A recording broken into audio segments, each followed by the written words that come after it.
শোনেন, আমরা পড়ন্ত বস্তুর এই যে পদার্থবিজ্ঞানের চতুর্থ অধ্যায় কাজ ক্ষমতা শক্তি, এখানে পড়ন্ত বস্তুর ক্ষেত্রে শক্তির তুলনা শিখছি কিনা?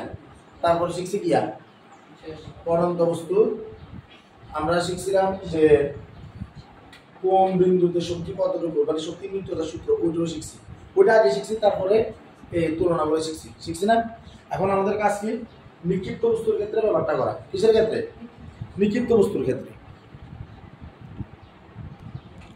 তাহলে আসেন নিক্ষিপ্ত বস্তুর ব্যাপারগুলো একটু ক্লিয়ার করি। আমরা নিক্ষিপ্ত বস্তুর আগে ছোট ছোট কথাগুলো মনে আছে কিনা দেখি। আমাদের নিক্ষিপ্ত বস্তু, আমরা যদি কোনো একটা বস্তুকে নিক্ষেপ করি, বস্তুটা যে উচ্চতায় উঠবে সেটা হলো তার সর্বাধিক উচ্চতা। তাদেরকে বোঝা যাচ্ছে? অর্থাৎ আমি যদি যে আমার এই যে মার্কারটাকে আমি যদি ভাবে নিক্ষেপ করি, এটার যে উচ্চতা উঠতেছে এটা হলো তার সর্বাধিক উচ্চতা। কথা বোঝা যাচ্ছে? উচ্চতাটা হলো বড় এইচ h/2g। কেমন হচ্ছে এগুলো সবগুলো ভিডিও বানানো আছে, দ্বিতীয় অধ্যায় এখানে দেখে নেবেন। আর সে ওই উচ্চতায় উঠতে যে সময়টা লাগে সেটা হলো t/u/g। আর ওই উচ্চতায় উঠে আবার নিচে নামতে যে সময়টা লাগে সেটা হলো উঠতে যে সময়টা সেটা হলো t/u/g। আর ওটা হলো t/u/g এর দ্বিগুণ, মানে 2u/g। কথা কি বোঝা যাচ্ছে? এটাই ছিল আমাদের নিক্ষিপ্ত বস্তুর ক্ষেত্রে কথাগুলা, যে উঠতে যে উচ্চতাটা আর যে সময়টা এটা। তো এখন আমাদের এখানে প্রশ্নগুলো কিভাবে হয়? আমাদের এখানে প্রশ্নটা করবেন দুই টাইপের হয়। একটা টাইপে আমাদেরকে প্রশ্ন করা হবে যে বিন্দুতে শক্তি নিত্যতার সূত্রগুলো মানে সমর্থন করে কিনা, আবার শক্তির তুলনা। কথা কি বোঝা যাচ্ছে? তাহলে আসেন আমরা আগে ছোট ছোট করে আমরা অঙ্কগুলো করে নিই। তাহলে আমাদের প্রথমে করবো আমরা ইনশাআল্লাহ টাইপ 1। টাইপ 1 এ লিখিত বস্তুর ক্ষেত্রে কিরকম হবে? তো ধরলাম যে আমাদের এখানে একটা বস্তু আছে, এখানে একটা বস্তু আছে, এই বস্তুটা ধরলাম যে 0.5 কেজি ভরের একটা বস্তু। কথা বোঝা যাচ্ছে? এই 0.5 কেজি ভরের বস্তুটাকে আমি 30 মিটার পার সেকেন্ড বেগে উপরে নিক্ষেপ করব। কত বেগে?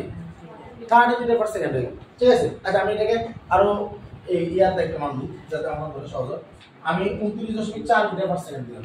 কত দিলাম? 29.4 মিটার পার সেকেন্ড বেগে বস্তুটাকে নিক্ষেপ করব উপরের দিকে।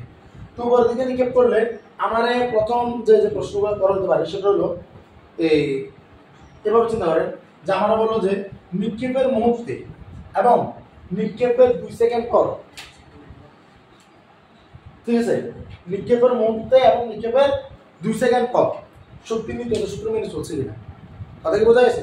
কি বলছে? প্রথমে বলছে নিক্ষেপের মুহূর্তে। তো নিক্ষেপের মুহূর্তে মানে কি? নিক্ষেপের মুহূর্তে শক্তি, তার মানে নিক্ষেপের মুহূর্তে দিলাম যে বস্তুটা এখানে 2 সেকেন্ড পরে আমরা এটা যদি দেখতে, তাহলে আমরা আগে দেখবো যে বস্তুটা উঠতে আসলে কতক্ষণ সময়, মানে একটা নিক্ষিপ্ত বস্তু সে যে সর্বাধিক উচ্চতায় উঠে, নিক্ষিপ্ত বস্তু সবসময় উঠেছে সেটা কোন উচ্চতা? সর্বাধিক উচ্চতা। ওই সর্বাধিক উচ্চতায় উঠতে কি কোন সময়টা লাগে? তো সর্বাধিক উচ্চতায় উঠতে সবসময় সময় লাগে কি? t/u/g। ইউর মান কত? 29.6। জির মান কত? 9.8। তো 9.8 দিয়ে এটা যদি ভাগ করি তাহলে হচ্ছে 3, তার মানে 3 সেকেন্ড লাগে। তার মানে 3 সেকেন্ডে দিলাম বস্তু উঠবে এতটুকু।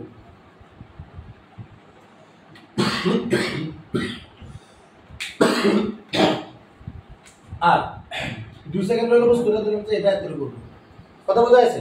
তাই আমার এই বিন্দুটাতে শক্তি আর এই বিন্দুটাতে শক্তি, দুটোটা শক্তির মান সমান কিনা, দুটোটাতে শক্তির নিত্যতার সূত্র মেনে চলছে কিনা এটা জানতে চাইছি। কথা কি ক্লিয়ার? তাহলে নিক্ষেপের মধ্যে আমার শক্তির আগে আমি ধরলাম যে এটা আমার এই বিন্দু আর এটা আমার বি বিন্দু। ঠিক আছে? তাহলে আমি এই বিন্দুতে ধরলাম, এই বিন্দুতে আমার শক্তিটা হলো ই এ, এখানে আমার গতি শক্তি হলো টি এ, বিভব শক্তি হলো বি এ। কথা ক্লিয়ার কিনা? তাহলে গতি শক্তি সমান আমরা কি জানি? Half of M V square. সব সময় নিক্ষিপ্ত বস্তুর ক্ষেত্রে যে বিন্দুতে নিক্ষেপটা হচ্ছে ওই বিন্দুতে সূত্র হলো half of M U square. এটা একদম ফিক্সড। এটা একদম কি ফিক্সড। যে এখানে অর্থাৎ আমি এই যে এই বস্তুটাকে আমি এই যে এখান থেকে নিক্ষেপ করে আমি এখানে ধরলাম, তাহলে এখানে যে মুহূর্তে এটা নিক্ষেপ করছি, যে মুহূর্তে নিক্ষেপ করতেছি এই যে রিলিজিং পয়েন্টটা, এই পয়েন্টটাতে আমার half of M U square. গতিশক্তি মানে কত? Half of M U square. গতিশক্তি কত? Half of M U square. যখন বল ক্রিকেট খেলায় বল যখন ব্যাটে লাগে, বল ব্যাটে লাগার সাথে সাথে ওটা কি হয়ে যাবে? Half of M U square. কথা কি বোঝা যাচ্ছে? সেটা যতটুকু যাক, যত বেগে যাক, যত কিছুই হোক, ওই যে মধ্যে বলটা ব্যাটে লাগতেছে ওর মধ্যে এটা half of M U square. কথা ক্লিয়ার কিনা? তাইলে আমার এটা হলো half of M U square. তাহলে আমার half of M U square যোগ ভি মানে কি জানি আমরা? ভি মানে কি এই বিন্দুতে বিভব শক্তি, এই বিন্দুতে বস্তুটা তো এখন উঠেই নাই, তো বিভব শক্তি আছে না এখানে? আছে নাই, তাহলে mg h এর মান হলো কত? 0। কথা কি বোঝা যাচ্ছে? কথা বোঝা যাচ্ছে কিনা? তার মানে বেসিক্যালি আমাদের ওই যে পরন্ত বস্তুর মতো, পরন্ত বস্তু সবসময় উপরের বিন্দুতে সমস্ত শক্তি বিভব শক্তি ছিল না, তাহলে এই বিন্দুটাতে লিখিত বস্তুটাতে সমস্ত শক্তি কি শক্তি করছে? কথা কি ক্লিয়ার? তাহলে এখন হাফ অফ m এর মান হলো 0.5 কেজি, আর u এর মান কত? 29.4 হোল স্কয়ার, আর এটা হলো কত? 0। তাহলে হাফ 0.5 নিয়ে যাও হাফ, তাহলে 1/4। 29.4 এর উপরে যদি আমি যদি বর্গ দিই, ক্যালকুলেট করি, ক্যালকুলেটর কত আসবে? আমি এখানে একটা ক্যালকুলেটর লিখছিলাম, ক্যালকুলেটরটা কই? এখানে ক্যালকুলেটর কে রেখে গেছিল গতকালকে? তাই না? খুব মনোযোগী স্টুডেন্ট, এখানে ক্যালকুলেটর রেখেছে না? বুঝছেন? আচ্ছা হিসাব কিছু না, বলো হিসাব করে বলো। 864.3 বুঝলি না?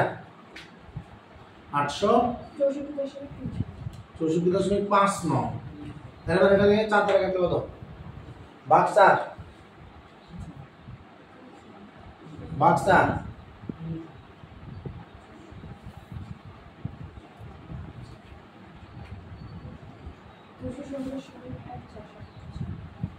বুঝলি না? 1475 মান দিলাম যে 1.5 জুল। এটা হলো এই বিন্দু। কথা বোঝা গেছে? এখন আমরা কোন বিন্দু কাজ করব? বি বিন্দু নিয়ে কাজ করব। কোন বিন্দু নিয়ে কাজ করব? বি বিন্দু নিয়ে। তো বি বিন্দু মানে কি? 2 সেকেন্ড পরের ঘটনা না? 2 সেকেন্ড পরের ঘটনা। এই 2 সেকেন্ড পরের ঘটনাতে আমার সে কি এখন আর বিক্ষিপ্ত বস্তু থেকে আদি বেগে আছে? এখন সে উৎকর্ষ বলের বিরুদ্ধে উপরে উঠতেছে, তাহলে তার ব্যাগটা কমতেছে না? কিন্তু সে একটা শেষ বেগ পাচ্ছে, এখানে একটা কি পাচ্ছে? শেষ বেগ পাচ্ছে, আর এখানে হলো তার চূড়ান্ত বেগ 0। এই বিন্দুতে এখানে সে কি হচ্ছে? 3 সেকেন্ডে এত উঠছে, এখানে তার চূড়ান্ত বেগ কত? 0। কিন্তু এখানে তার ব্যাগটা শেষ বেগ হিসেবে কাজ করতেছে, একটা ব্যাগ কাজ করতেছে শেষ বেগ হিসেবে। আর এখানে যে সে যে উচ্চতার উপরে উঠছে, ওই উচ্চতার আবার কি ওই উচ্চতার আবার কি হবে? mgh হয়ে যাবে না? কারণ ওই উচ্চতাতে একটা বিভব শক্তি সঞ্চার হচ্ছে না। কথা বোঝা গেছে?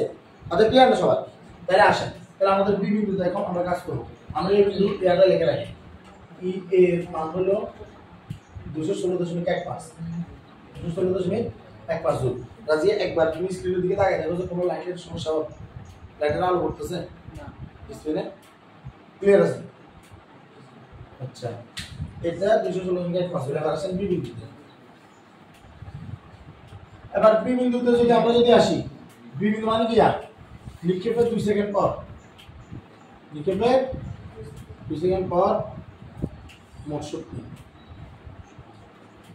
নিক্ষেপের 2 সেকেন্ড পর এটা কোথায়? বি বিন্দুতে আসছে, তাহলে E B half of M V square. এখন কি হবে? Half of M V square plus কত? সরি, এটা হলো গতি শক্তি, এটা হলো বিভব শক্তি। Half of M V square, আর বিভব হলো কত? এম জি, সে যে উচ্চতার উঠছে সেটা mgh। বুঝা গেছে? তাহলে এখন আমার এখানে বি স্কয়ার মান কত? এটা বাইরে করব। তো বি স্কয়ার ব্যাপারটা আমরা ইজিলি এভাবে করতে পারি, দুইভাবে করা যায়। একটা হলো B square equal to B square minus 2gh। তাহলে সেই ক্ষেত্রে আমাদের কিন্তু x এর মানটা দরকার। নিক্ষিপ্ত বস্তু, এই কারণে বি এর মান নেগেটিভ, এই যে এই জি মান নেগেটিভটা। কথা বোঝা গেছে? সূত্র এটা। কিন্তু x এর মান দিলে আমার x এর মানটা করতে হবে, x এর মান তো আমার কোনো বাইরে নেই, বুঝছে? তাহলে আমি এটা দিয়ে যাব না, আমি কোনটা দিয়ে যাব? আমি যাব v u minus gt, v u minus gt। তাহলে u এর মান কত? 29.4, আর g এর মান কত? 9.8, t এর মান কত? 2, মানে 29.4 যোগ করে কত? 9.8 মিটার পার সেকেন্ড। তাহলে আমার এখানে এখন লিখব কত? হাফ অফ m এর মান 0.5 গুণ 9.8 whole square, m 0.5, g 9.8, h এর মান কত? রিমেম্বার h এর মান এখন কত হবে? h এর মান হবে ut minus half of gt square, ut minus কত? half of gt square। কথা বোঝা গেছে? u এর মান কত?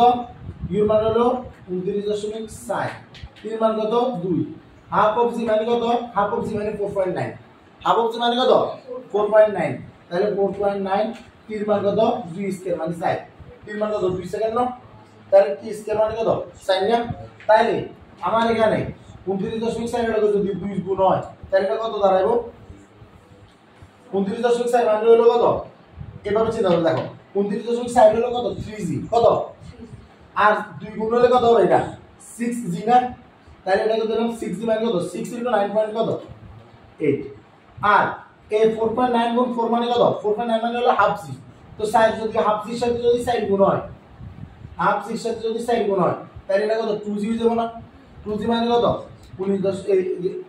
2 গুণ 9.8 তাহলে 6টা 9.8 থেকে 2টা 9.8 দিলে কত 7টা 9.8 না 7টা 9.8 মানে মূলত কত 29.2 কত 2 এটা মানে ক্যালকুলাস তার মানে এগুলা তোমাদের ভিতরে এই ব্যাপারগুলো জাগ্রত হওয়ার জন্য এটা করতেছি তাহলে এরকম 39 কত 2 সে 39.2 মিটার উঠছে তাহলে এবার এখানে যোগ করো সবগুলো মান যোগ করো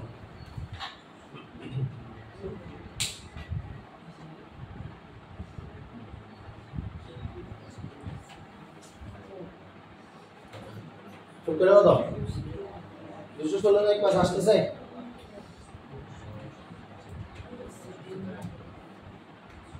half গুণ 0.5 গুণ 9.8 হোল স্কয়ার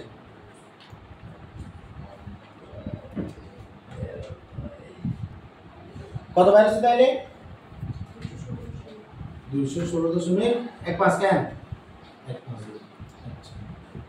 তাহলে বাকি এই বিকেল গেল না আমাদের কথাটা সত্য হয়েছে কিনা শক্তির বিদ্যুৎ সূত্র হয়েছে কিনা প্রত্যেকটা বিদ্যুৎ শক্তির মান সমান কিনা সমান তো বুঝাইছে তো কমপ্লিটলি ক্লিয়ার তাহলে এখন এটা কোন নিয়ে আমরা নিজেরা একটা কি করব একটা অঙ্ক করব এটা এখানে ইচ্ছে